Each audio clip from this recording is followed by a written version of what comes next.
Hi friends, ఈరోజు ఇంకో కొత్త వీడియోతో మీ ముందుకు వచ్చేసా. అదేంటంటే ఒకసారి మహర్షులందరూ కలిసి యాగం చేయాలనుకుంటారు. ఆ యాగ ఫలాన్ని ఎవరికి ఇవ్వాలా అని ఆలోచిస్తారు. భృగు మహర్షి ఇలా అంటాడు, బ్రహ్మ విష్ణు మహేశ్వరుడు వీళ్ళ ముగ్గురులో ఎవరికి అర్హత ఉంటే వాళ్ళని పరీక్షించి ఇద్దామని. అయితే ఆయన ముందుగా బ్రహ్మలోకానికి వెళ్తాడు. వెళ్ళిన తర్వాత బ్రహ్మ ఆయన్ని పట్టించుకోడు. ఆయన కోపంతో తిరిగి వచ్చేస్తాడు.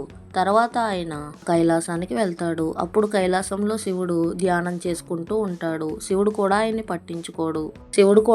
పట్టించుకోకపోవడంతో శివుడు కూడా యాగఫలాన్ని తీసుకోవడానికి అర్హుడు కాదనుకుని వైకుంఠానికి వెళ్తాడు. అయితే అక్కడ విష్ణుమూర్తి పడుకుని ఉంటాడు. లక్ష్మీదేవి ఆయనకి కాళ్ళు ఒత్తుతూ ఉంటుంది. అయితే ఆయన్ని విష్ణుమూర్తి కూడా పట్టించుకోకపోవడంతో మహర్షికి చాలా కోపం వస్తుంది. అయితే ఆయన కోపంతో విష్ణుమూర్తిని తన గుండె మీద తన్నుతాడు.